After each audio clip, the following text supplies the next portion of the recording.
and technical questions will be answered immediately. At several spots in today's presentation, our presenter will ask a question and we'll ask you to provide a brief response in the chat area. We have left time at the end of the session for Q&A, and if you ask a question during the session, it will be answered during that time. If we run out of time for questions at the end of the webinar, we are tracking them, and we can distribute the questions and answers from our presenter in a follow-up email. In your chat panel, you'll notice a drop-down menu. Please choose the All Participants option when you're chatting so that everyone can see your response. If you send it to just the presenter, she might not be able to see it because she's kind of busy tracking her presentation. And if you send it to her, I won't be able to see it, so it might get missed. So please do try to make sure you don't have all participants as a choice. Thanks, Chris, for letting me know. Let me fix that really quick while we're in the session. Hold on one second. I can change that right now. Okay, let's try again and see if you have all participants now. If everybody can just give me a quick chat to make sure it's working correctly. Hello, Laura. Hi, Shelly. Great.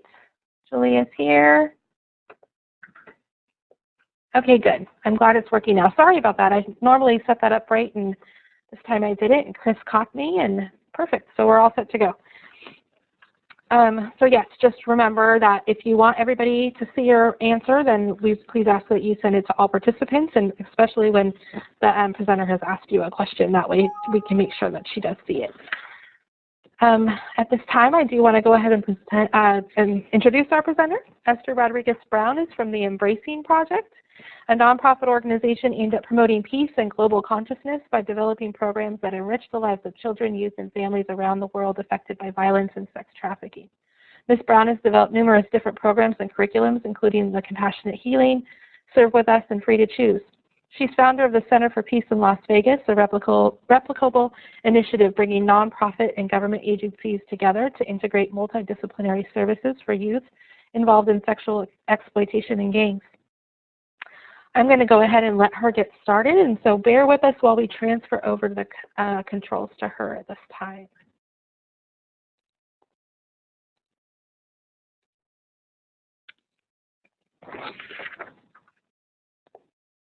Esther, can you hear me? Yes, I can hear you. Can you hear me well? I can hear you. Yes, I can. All right. I guess if you can hear me, everybody else can hear me too? Yes, that should be right. Okay. All right. Well, good morning, everybody. Thank you, Chris. You can hear me. That's great. I hope you can hear me well because I'm dealing with the flu, so I apologize. Between my accent and the flu, maybe this is going to be a very interesting presentation today. So bear with me as well. Tanya was explaining a little bit about my background. I come from Spain. I came to the United States in 2001. In 2005, I created the Embracing Project because I saw the need of a population that it was being a little bit kind of being invisible at the time when I started, or that was at least my perception. Today, the presentation is about collaboration, which is a word that we talk about many times, but sometimes we use it in different ways.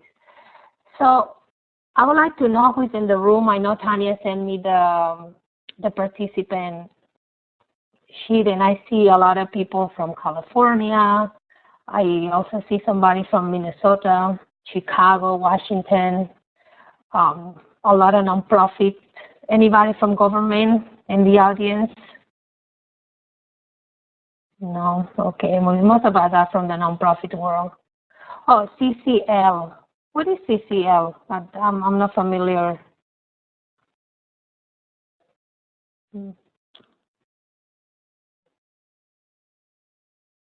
Okay. All right. So we have a variety of participants. That's great. Oh, State Social Service Community Care Licensing. Thank you, Shelley, so much. Thank you so much. So, collaboration. We have the definition of collaboration, which is a very clear definition.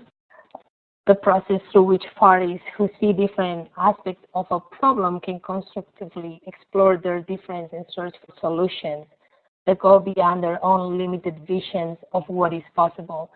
That's a great definition, although I think that we can add something else for us who work in this field of the working with victims.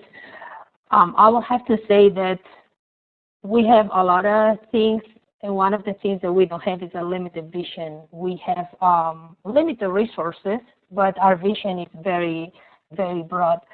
Most leaders in the nonprofit and advocacy have the challenge to serve their population with the limited resources that we have, and you know, that's how we start working with other partners to create collaboration and to see what are the things that we have in common so we can bring that to better serve our population.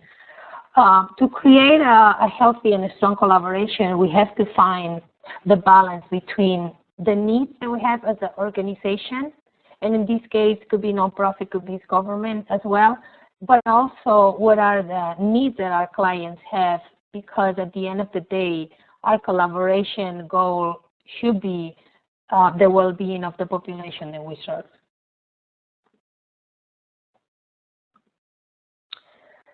So let's just reflect a little bit. When we talk about collaboration, what are our motives behind collaboration? You guys please feel free to participate in this self-reflection. Why we want to collaborate? What are the reasons for us to collaborate? Any brave souls that want to share their opinion? Learn from others, correct? Anything else? All on the same page, great. More support. Well, you all guys are already in the right track. Perfect.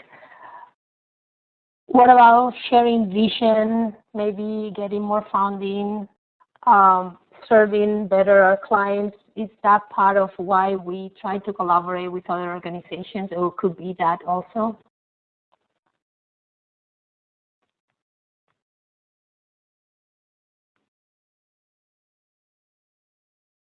Okay. All right, so we have, yes, okay. So there are different types of collaboration. Actually, according to a research that I found, and to my own experience, that we find two types of collaboration. I'm going to start with the informal collaboration because I think that's how most of us start when we talk about collaboration. You know, this is when we start in our partnerships. This is how we start knowing each other. We learn about the work ethic of the other organization that we are trying to partner. So informal collaboration is based on verbal agreement. You know, I have the Embracing Project to serve these type of clients, and you have your organization. And because I don't want to do everything, and I'm not going to be creating programs all the time so I can do all the work in the world, what I'm going to do, I'm going to refer kids to your organization, maybe because you do job skills or because you do therapy, whatever it is that your organization can provide. So we start informal referral of clients. We don't share a lot of the information because, you know, confidentiality, at least the client or the parents, in my case, because I work with minors, they're going to sign the waiver. Everybody has different locations, so my organization is in a different location than yours. We do not write grants together. Although we have similar missions, we do have different visions. And we find each other occasionally in different encounters in the community, meetings, and so on. When we find some partners that we really find that we have the same mission, or that we share kind of the same work ethic, and then we have been collaborating for a long time, And we identify a need not only for us as a nonprofit, but also for our clients. We start talking about a formal collaboration, and we start establishing those meetings and those parameters, and kind of think what is our next step as an organization to come together and more formally collaborate with each other. This is what we have at the Center for Peace, and we're going to talk more in a few minutes. But formal collaboration will be when the different agencies has a MOU, is a agreement that is written agreement and approved by each of the boards and executive directors. We join an adventure. Right now, we have the same vision, the same mission, and we are together working toward one goal. Is a shared office space. So at the same time, we also share expenses. It's better for us because, you know, we can share the rent expenses, we can share the overhead expenses. So our overhead go down. That means that we can put more money into programs, which at the end of the day, that's what we want to do. We have joint programs, my organization, your organization, join together different programs that we can teach together for the clients. Also, we have these formal agreement that we're going to be sharing clients and we're going to be sharing referrals. We do joint grant application, which, as we all know right now, is a new trend and it's been happening for a few years. The founders and government, they want to see more joint adventures when it comes to grant application. And we have ongoing meetings. This is like we all work together for the same organization, but everybody kind of has their own autonomy. So any questions until now? Anything that you like to share? Any of the participants would like to share anything?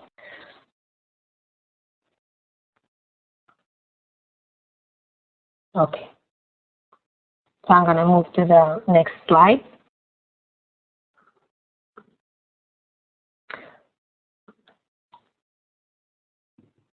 So there are benefits of collaboration, as it's going to be challenges, as you're going to see in a little bit. In our case, the Embracing Project is a grassroots organization. When I came to this country, I barely speak English. So, you know, I have to learn how to speak English, and then I have to learn the whole world of the nonprofit and grant writing, and it was a very painful experience. But I did it, and I'm glad I was able to. But since 2007 that I found the organization to 2013, most of the work that I was doing was done through a street outreach inside of juvenile detentions, jails, and of course the Starbucks when I have to meet with people. That was my office, right? So you can imagine I have to spend a lot of money sometimes just to be waiting for meetings in a Starbucks. We didn't have an office. My dilemma was always, you know, how I'm going to put money into rent and utilities when I'm barely receiving money for the programs and to help the youth that I serve. And if I have a little bit of money, I'm going to put it into the programs. I don't, you know, that was my dilemma always, until in 2013, I came with the vision of the Center for Peace, and I started reaching out to other small nonprofits, and we create these great partnerships. So some of the benefits that we saw from this collaboration is that all of us saw a reduce of expenses. We have a bank account that is under the Center for Peace, and everybody put an amount of money at the end of the month, and that quote that we decide as a team what it's going to be is what is going to cover all the rent expenses, utilities, office supplies, etc.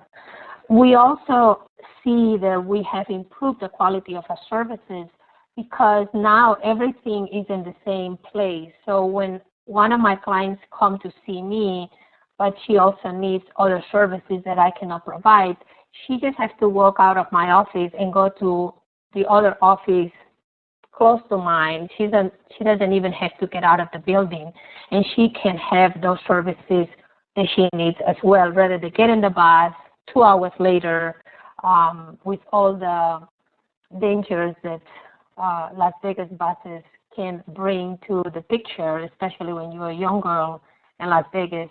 So, you know, we want to eliminate as maximum as we can the risk of recruitment. Also, we were able to increase our geographic outreach because some of our partners, they also have office in other places, in particular, and I'm going to cite later on all of the partners at the Center for Peace, but we have the Rape Crisis Center, which is a bigger organization than we are, and they have their own main office in a different location, and they have an office as well at the Center for Peace. So now although we don't have 2 locations, but we are able to conduct business from our partner location as well. So our geographic area right now increased for all the partners that we are part of the Center for Peace. We also can increase the focus of our mission and improve the program outcomes, and of course the sustainability, which is very important when you talk about nonprofit.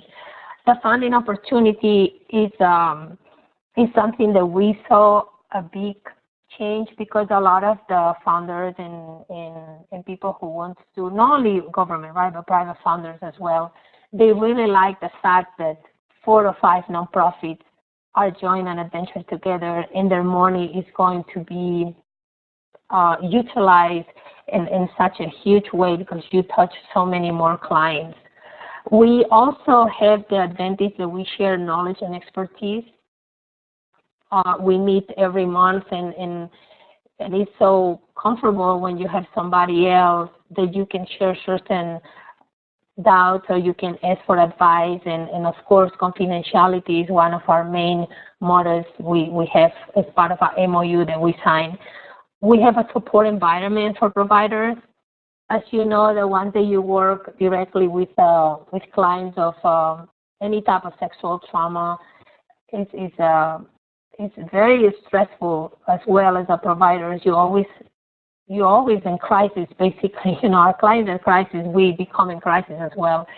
And so having an environment that is supportive, you will have less likelihood to burn out, which is very nice to know that you have people around you that has the same vision and they support you. We have a variety of service for clients, and also it's very easy for them to access because it's everything under the same roof. So if a girl comes and she needs clothes and hygiene and therapy and life skills classes, everything is there for her. Any questions? Please feel free to send any questions that you have through the chat.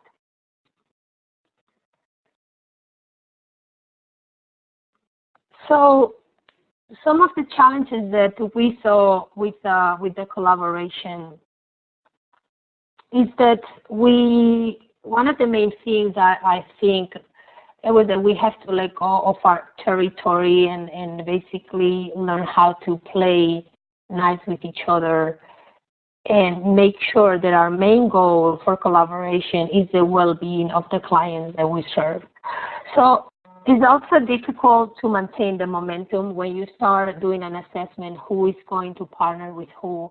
Everybody's very excited for many reasons. One, because, you know, the support that I was telling you guys, you know, you have other people that you can share your frustrations, your ideas, so we all come together. So it's a great momentum when we start talking about collaboration, but that momentum starts decreasing at one point, so you're going to need a strong leadership to take the leading role and keep that momentum up.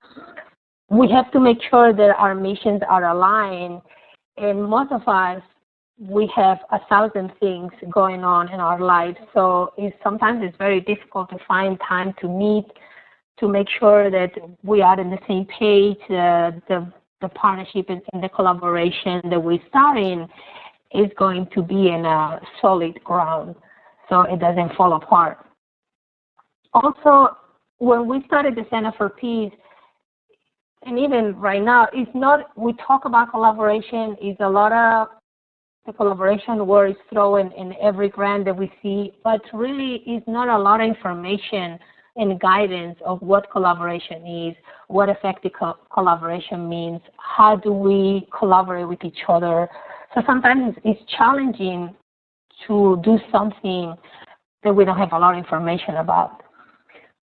Also, especially the nonprofit, you know, we have our board of directors, and sometimes the board members don't understand collaboration. And that was one of the things that we have to deal with at the beginning when we started the Center for Peace, especially the organizations that were a little bit larger than ours, because for them it's, okay, what is the advantage for us to collaborate with this small organization when we can raise the money, where we can write for grants, we have our grant writing, you know, how that play for us, what is the advantage for us. Normally the board members are not the ones doing the everyday work, they're not the ones that doing the direct services, dealing directly with the clients. So the word collaboration sometimes really is difficult for them to comprehend. And for us, that was a big challenge, but you know, we overcome. We had a joint meeting with the different board members from the different organizations, and I think that's so important. You have your board members on board, you know. Also, in the case of the Center for Peace, the Center for Peace is not an organization per se. It's just doing business as. So when you write grants, who's going to be the fiscal agent? You know, what is the agency that is going to be leading the grant? And everybody needs to be in agreement with that, and the money needs to be distributed in a fairly way, and make sure that one organization is not doing the work and the other ones are kind of in the back burner, just receiving money, doing anything. So communication is a key. It's everyday communication that is going to make the collaboration successful. Of course, one of the biggest challenges also is going to be personalities and egos. And again, that's what I was saying at the beginning. We have to make sure that our main goal is the clients that we serve, and that we can sustain our services, because at the end of the day, if we are not sustainable, then the services that we can provide are going to go away, and that's something that the clients are going to, they're the ones who suffer at the end of the day. It's important to create an effective structure, and again, trust versus turf. You know, this client is mine, I'm the expert, you're not. We come together, we all are experts in different fields, we all trust each other, and that's is so important when you create a collaboration. It is that trust, and needs to be there. And then another challenge, it could be the duplication of services. If we partner with organizations that we more or less serve the same population, there are going to be some services that maybe can be duplicated.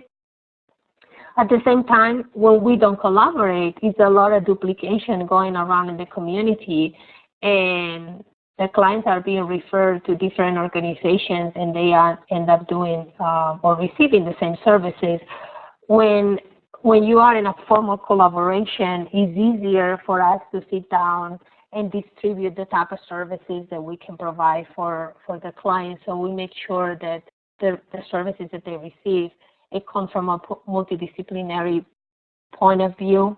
So everybody is doing different things, but at the same time, it's a holistic approach.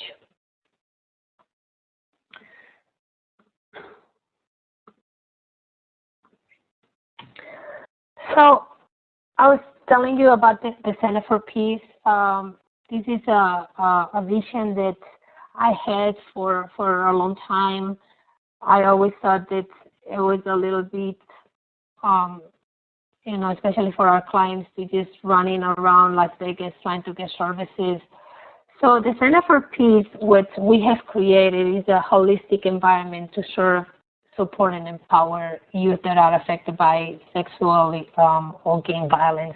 Most of our clients are females that they come through the sexual exploitation or sex trafficking. Also, we have females that are involved in gangs, although we also serve males because we all know that also we have males in sexual exploitation and trafficking, even though it is a population that is, we don't pay too much attention maybe, or it's a little bit, it's a different dynamics. We don't have a lot of boys. We have some, but currently we don't have a lot of boys. So the Center for Peace, we facilitate the collaboration among nonprofits. We not only serve the clients, but we also create education for other organizations. We create training. Of course, we're going to facilitate different services for our clients like advocacy, case management, therapy, and unconditional support. The Center for Peace has a policy of no rejection. The ones that work with victims and survivors of commercial sexual exploitation, you know that they run away and then they come back and they run away again and then they come back, and that's fine. That's part of their recovery. So we have a policy of no rejection because we want to create that safe environment for them to come back anytime that they need any services. Any questions from until here? Everybody is doing good? I'm going too fast, maybe too slow. Is the pace good? Doing great. Okay, thank you, Chris. So when we were talking about the challenges and the benefits, I was mentioning, thank you, Laura. I was mentioning that it's important that you have a leading organization that is going to be basically the cheerleader of the project.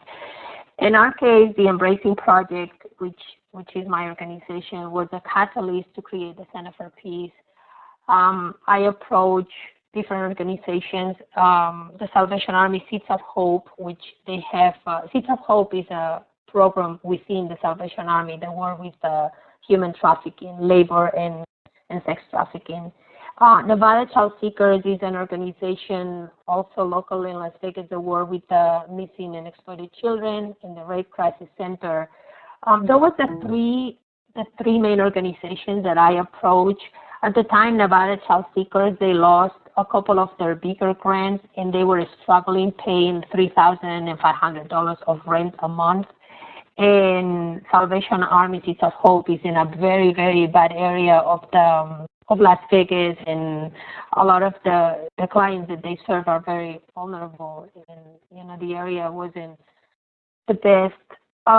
So I approached them and I told them, I have this idea. I found this place. I talked to the owner of to the real estate owner, and I told them what it was, the project about, and they gave us a free rent for a year, which it was great for us because, of course, they put the expenses even lower. But although they gave us a free rent for a year, we established that we will pay an amount every month, so we can put that money for, when the rent come out, we can have this amount of money. We have to buy a lot of things, like, for example, toilet paper, that we always forget, little things like that, right? But, you have to buy things for the center. So Nevada Child Seekers they were on board right away because they were losing their spot. They didn't have office at the time. They wasn't able to afford the $3,500. Salvation Army also jumped on board right away because of the location in Rape Crisis Center. They jumped on board right away also because they were expanding their services to the population that we work with. So the first 6 months, it was a lot of planning. It was a lot of meetings. We almost meet like 2-3 times a week. We want to make sure that the vision was there, the mission, the understanding of each other. We wrote plenty of different missions and visions that we changed several times. So that was a stage of pre-organizing the collaboration. And one of the things that we agree upon is that we will be very open with each other, but very candid at the same time. But it's important that we have this open communication to make sure that the collaboration is based in trust, like we were saying. Later on, other organizations came on board, like FACT, which they do therapy for, it's trauma-based therapy and also substance abuse, and UNLV, the Criminal Justice Department. So those are those are the organizations that right now are part of the Center for Peace currently in Las Vegas. The reason why we started the Center for Peace is because we had identifiable needs, not only for us as a grassroots organization, but also for the clients. We need an office space. I told you I was conducting business from my car, from the streets, from the detention, from Starbucks. And it was time for the Embracing Project to have a place that we can receive clients and we can write grants. You know, we can establish a more formal way of service our population. And of course, we have to work with the limited resources that we had. On the other hand, we have to also assess what were the clients' needs and what were the challenges that they have. And one of the challenges that we saw is, as we mentioned before, the holistic and multidisciplinary approach wasn't there. The courts, more of the kids that we serve and the other organizations that partner with us serve, they come from juvenile court or child welfare. So a lot of times, the probation officer or the case worker, they create this case plan and they refer the kids to different services. But everybody was doing their own little thing. And I'm reading that Lisa say, no, I have not. Is everything okay, Lisa?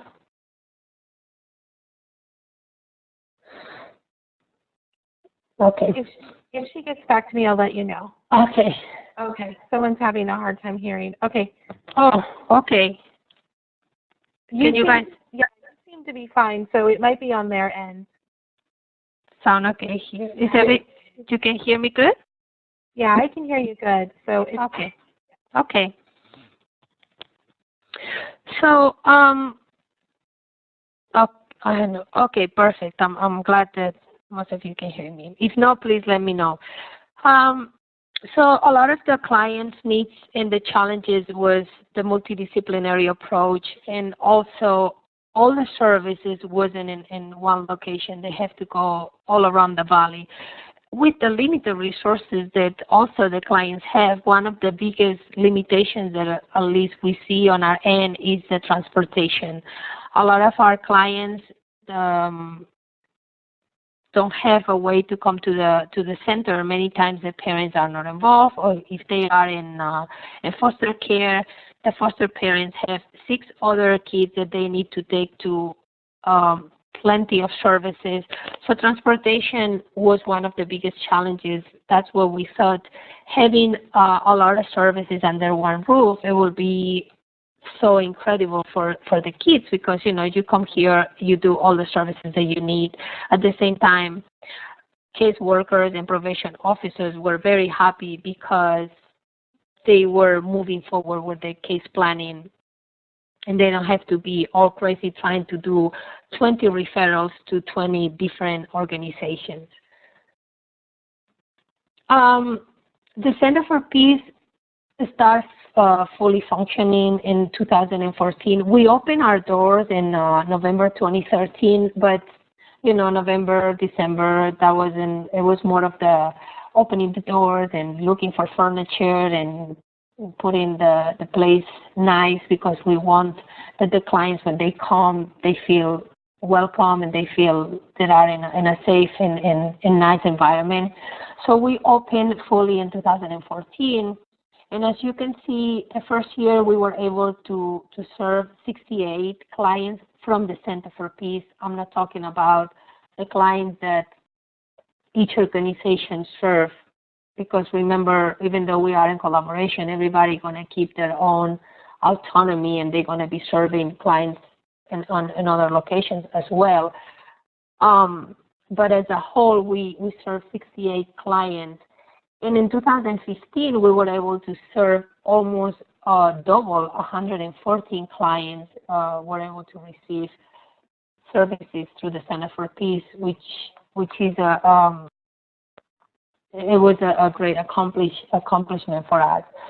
The Center for Peace turned into a drop-in safe place for victims and survivors. So it's open from 9 o'clock to 6 p.m.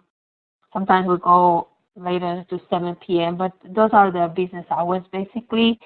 And the kids know they can come. They just drop in. We have a computer lab there. Some of the older girls, they can do job applications. So they just come in, and maybe they tired it and they just crash on our couch, and you know, they have a place that is safe, that is clean, that we have food and they can eat if they're hungry.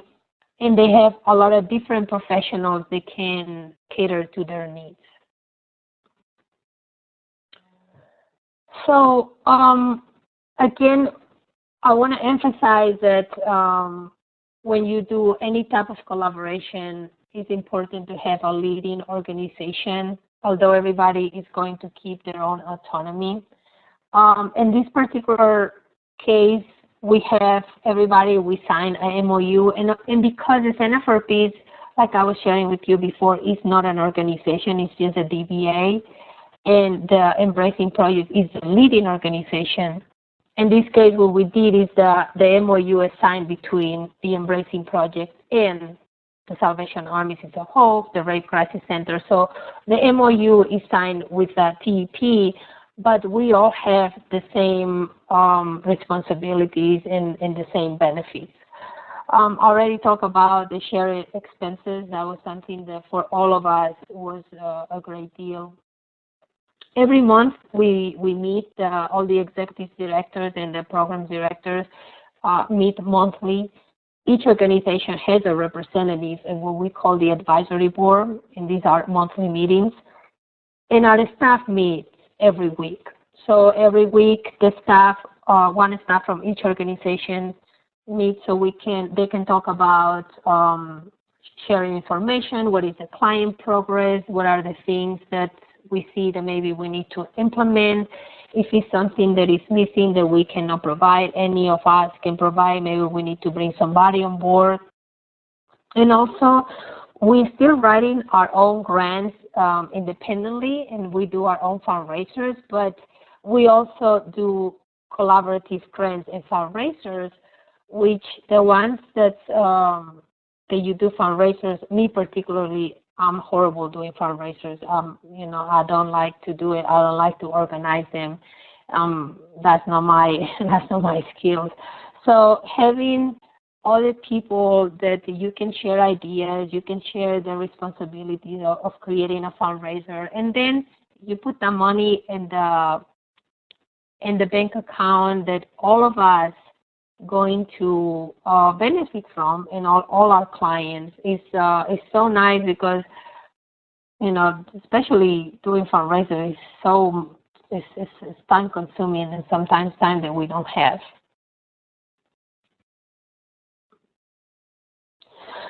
So we created a series of paperwork for the Center for Peace. The first one is the Memorandum of Understanding. Then we have, and then of course in the Memorandum of Understanding, we spell out what are the benefits and the obligations, and what is that we are committing to each other as an organization.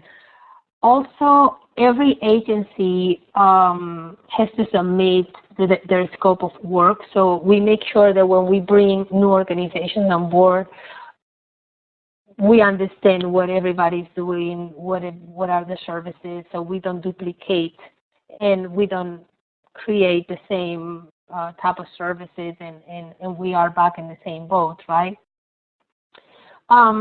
We have also an overview of services that, as the Center for Peace as a whole, what is it we providing for the clients. We even have our cleaning procedures, when we start putting these cleaning sketches together, a couple of the partners were like, why we need to do that? Well, because we need to clean the center. So it was believe it or not, it was challenging to create a cleaning schedule, but it's important to, you have to look all the little details, because these little details are the things that can create big problems later on in the partnership. So everybody has a week. They have to take care of the cleaning schedule, and the center has to be looking nice and comfortable for our clients. We have confidential standards that everybody have to agree upon in our policies and procedures. We have our safety protocols. And also, if you want to terminate the collaboration for whatever reason, because it's not working for you, you just decide that, this is, you don't like the cleaning schedule, whatever it is, you maybe don't want to keep participating in the collaboration, we have a termination as well. And so everybody can be happy and move forward. Any questions here? I can send some of the samples to Tanya. Maybe she can distribute if anybody's interested in see any of these documents. Okay, perfect. I will send you some of the samples to Tanya. MOU, okay. I'll send the MOU. For us, the advantage that we see with the Center for Peace, again, the less expenses. What are some of the parameters on the MOU? Some of the parameters in the MOU are, for example, let me pull the MOU for a second. So I make sure that I sign the MOU for. Some of the parameters of the MOU basically are what are the terms of the collaboration, what are the cancellation terms as well, that we hold each other harmless if anything happens. Everybody has to have an insurance policy, so every organization has to bring their own insurance policy. Also, what is the duration, the term that we're going to be partners. We renew our MOUs once a year. Also, we talk about in the MOU, what is the quote that we have to put at the end of the month, each of the organizations. So, it's like a contract or the things that we agree upon. So I'll send it to you. I'll send it to Tanya, Lisa, and you can see. But basically, it's a contract where we agree on the things that we're going to be providing as an organization and the things that we are committing to. So for us, it was the main advantages was, of course, the expenses went down, and we have more resources now because we can tap into each other resources as well. The support group, it was very important. Thank you, Lisa. Okay, thank you. It was very important because, again, the ones that you're working directly with the victims of survivors and you do direct services, sometimes it's a very lonely journey. And because we have all this confidentiality, what approaches were used to evaluate outcomes? I'm seeing the question of Elaine. Do you mean outcomes of the clients that come through the Center for Peace?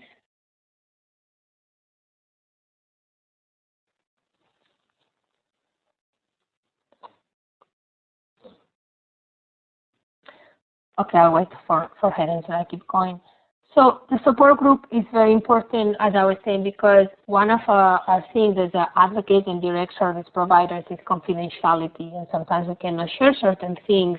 And although I'm going to assume that we all do a lot of self-care and we have our own tools, There are certain cases that maybe are difficult to deal with, and it's difficult. It's a very lonely journey when you work directly.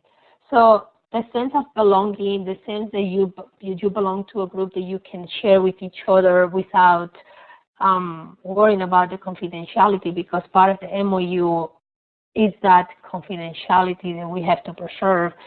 And plus, we share most of the clients. It was so refreshing for us as providers. Also, the ongoing training. I'm going to answer you in a second, Eileen. I got that.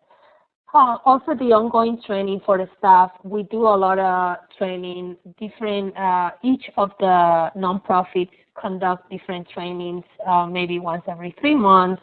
And so it's always ongoing training going on with all of the staff. So when it's one training, we all participate in the same training. Also, I think that we have a better strategy to serve the population that we serve. And also the business hours, we were able to expand it so the clients were able to reach out to us even in the weekend.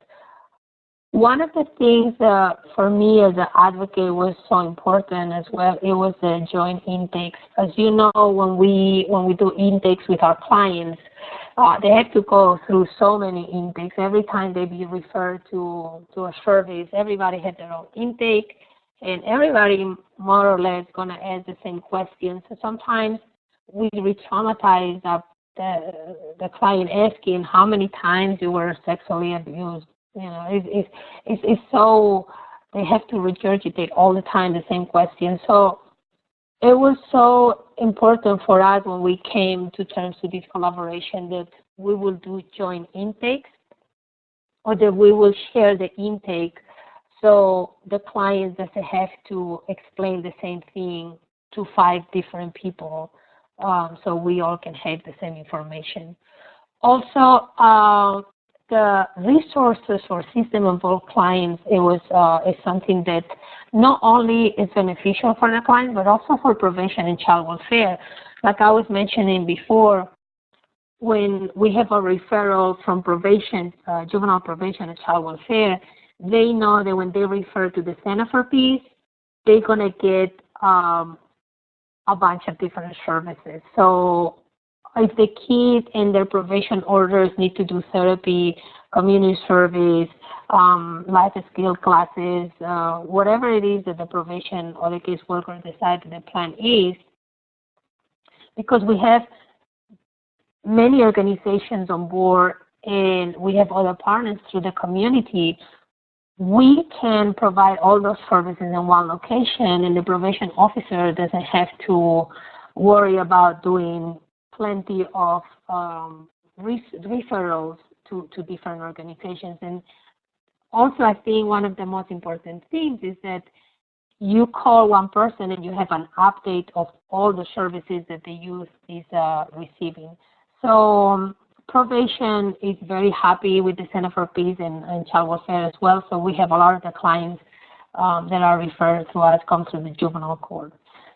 Elaine was asking what are the approaches that we use to evaluate outcomes, and so the problem is structuring clients. So we have every organization, of course, going to keep their own database and so on. But we have a database for the Center for Peace, where we track how many clients coming, what are the services that they receive, from whom they receive the services.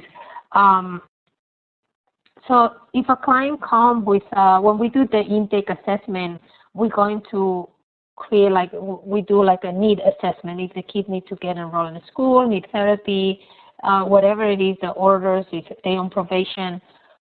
Every 3 months, we track all the, the outcomes of every service, and we put that back in the database. We always keep our database updated with the notes, so we can see if the clients have been served by whom, what are the outcomes, because remember, every week the staff from each organization is meeting, so we share all that information, put it back in the database. And also the attendance, how many times the youth is attending, for what type of classes, I forgot to mention that not only the organizations that are part of the Center for Peace provide services, but we also have organizations that come and do, without being part of the formal collaboration, they come and do classes. For example, we have Planned Parenthood that come once a week and does sexual education. Then we have another organization, is a therapist that come and does once a week art therapy. So although they are not part of the formal collaboration and they don't have a MOU with us, but they come and serve our clients from the Center for Peace. We keep track of every single service that the kids receive, and what we don't have is, which you made me think now, Elaine, because I didn't think about that, but we don't have, I guess, like a compare group. Yeah, we do have satisfaction surveys and reports. We do, yeah, we have that. Yeah, okay. So I guess that was the question. It was easier. So yeah, satisfaction surveys. We have a survey for the client that they are going to tell us what are the services that they like the most, what are the things that we can improve. And so that way we can improve our services. Thank you for making it easy for me, Elaine.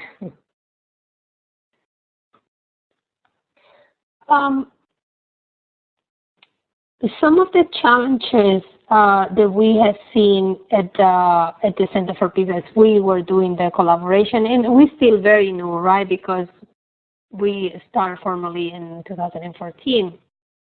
But some of the challenges was, again, the need for a clear lead organizations that take upon the collaboration task and become the chief leader. Right now, I think we partner services. Okay, you want me to send partners?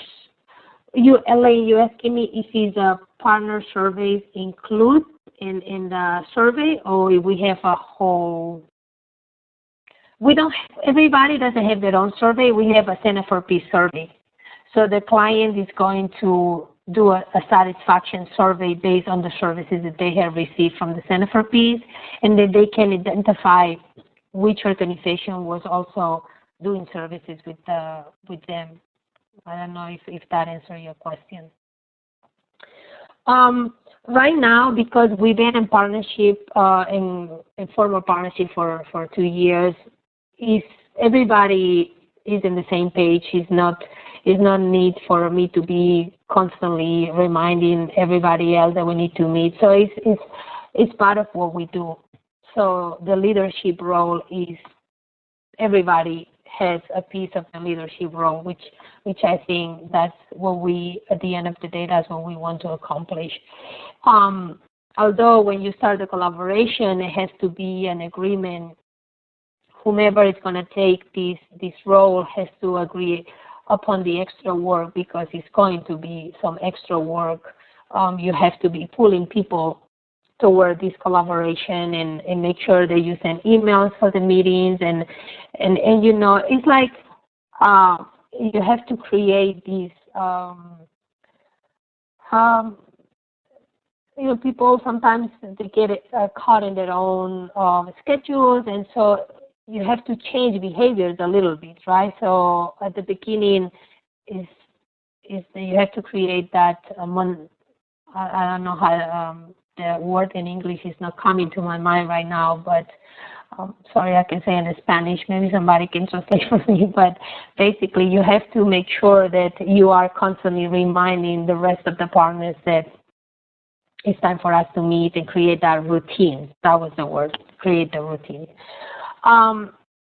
One of the challenges that we are facing right now is that we need a bigger space. Our space is, which is good and, you know, and not, because that means that we're having a lot of clients, but we need a bigger space. We kind of on top of each other right now. The Center for Peace has 1, 2, 3, 4, 5 offices in a bigger space where we do our groups, and one of the 5 offices is for therapy. So we need at least another therapy room to be good, because you know, sometimes we have 2 clients at the same time and we cannot put them together because we don't have the space. I already mentioned that the Center for Peace is a doing business as, it's not a nonprofit. So when we write grants, we rotate. Each grant is the fiscal agent. If it's the Red Cross Center or the Salvation Army Sisters of Hope or Nevada Child Seekers or the Embracing Project, we rotate based on the history of the organization. What is the grant? If the grantee is looking for an organization that is more established and have a longer history of federal grant management, so maybe the Salvation Army or the Red Cross Center is going to be the fiscal agent. If it's a smaller grant, then maybe Nevada Child Seekers or the Embracing Project, but we all agree that the money will be distributed in a fair way, in an equal way. One of the other challenges we mentioned that also is the different boards and different methodologies that some of the boards understand of what collaboration is. So for us, the next step is to expand the physical space. The advantage when you have already, you can track 2 years of successfully being serving youth in the community, and you see the increase of services from the first year to the second. Now we can go in front of the county commissioners or the council from the city of Las Vegas and tell them, look, this is what we accomplished. We need a bigger space. And actually, we did that, and the city is involved, and they're looking for a space available so we can move for where we are right now, because we are paying rent, of course. After the first year, we were charged with rent. And it's not much of the rent, but it's also that you allow the county, you allow the city to get involved in the collaboration in a more formal way, because, you know, it's, you want to have everybody as much as you can on board, including government, without being limited by the red tape, because nonprofits, sometimes we don't deal very good with the red tape, right? We are expanding services because we are expanding the members. We have a lot of organizations that approach us and they see what the Center for Peace is doing. They hear what the Center for Peace is doing, and they want to be part of the Center for Peace. And so we're expanding the members. One of the agreements that we have as well is that all members that are right now part of the Center for Peace, we agree on who we want to bring on board. Excuse me. So sometimes when we talk about expanding the membership, current members, they present possible candidates that they've been approached by. Well, also other organizations approach us, and I'm sorry, I have to cough. Hold on.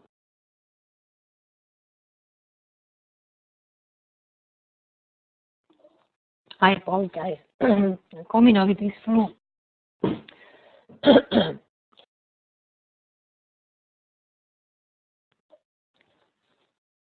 I'm back. I was hoping this won't happen today, but of course, almost at the end, it has to happen. Sorry. Everybody can hear me clearly? Okay.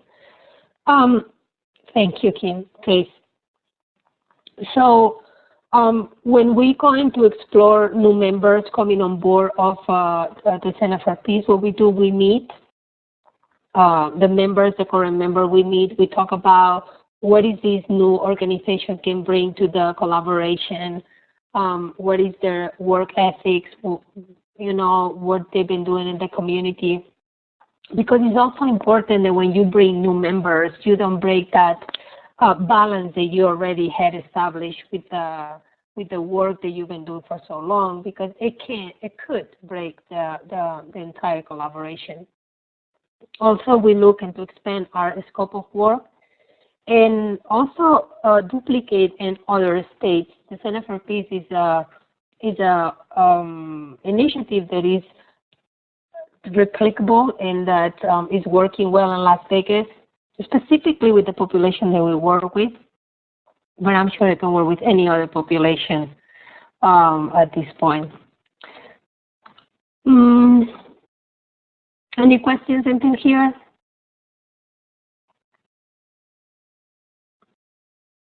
Well, that's all I have for the presentation. This is my contact information. Sound issues.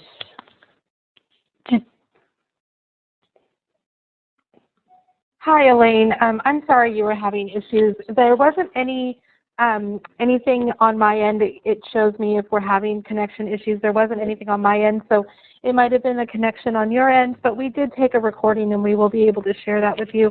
If you want to review anything that was said, we will have that recording available in about a week, and I'll send a follow-up email to you directly. And again, I apologize for that. I want to take a minute, just a second, to thank Esther, especially for not feeling well today, for doing a great presentation. I really enjoyed the content. It was great to hear about the collaboration there, and just so many wonderful ideas. So thank you very much for sharing. And Esther, would it be okay if we shared the slides with everyone in addition to the MOU that you said you would? Yes, of course. Okay. Yes, no problem. Okay, great. So what I'll do is I'll send up a follow-up email, like I said, to everyone. When you log off today, you'll be directed to an evaluation. Please feel free to provide any feedback that you have for us today. We do use that information to plan future sessions. And then you'll be able to download, once you complete the evaluation, you'll be able to download a certificate of participation. You'll receive an email from me within a week with a link to the recording, and you'll probably get an email from me today with the follow-up materials that I'll be sending out. So probably 2 emails from me. If anybody has any questions, now's the time to ask. We have Esther still on the line. So. Yeah, I see Chris. I see a question from Chris. Any words of wisdom working with CSEC victims? Well, I love to work with that population. The only thing I can share in what I learned from working with them for over 10 years is that it's a very challenging population, but it's a very rewarding population as well. I think that it's important that, be free of judgment when we work with CSEC, and then really develop. Anybody who works with this population knows that you have to develop a high level of empathy and compassion. So I have a presentation that I do. Actually, it's an interactive activity that is very good because it gives you the tools on how to put yourself in their shoes, and but it cannot be done through webinar. It has to be in person. So Chris, maybe, I don't know where you from, but maybe something that eventually we can do for your organization, and maybe something that we can talk about, that we can share. The slides are available. Thank you, Laura. I hope I feel better too. Thank you so much, Elaine. Thank you, everybody. And I was very excited about sharing with you my journey and collaboration. Great, thank you. It looks like we're going to go ahead and wrap up then. I just want to thank everybody again for participating today. When you log off, you'll be redirected to that evaluation, like I said. And if you need to contact anybody at CMACO, please send us an email. I'm typing it in the chat area right now. But thanks again, everybody.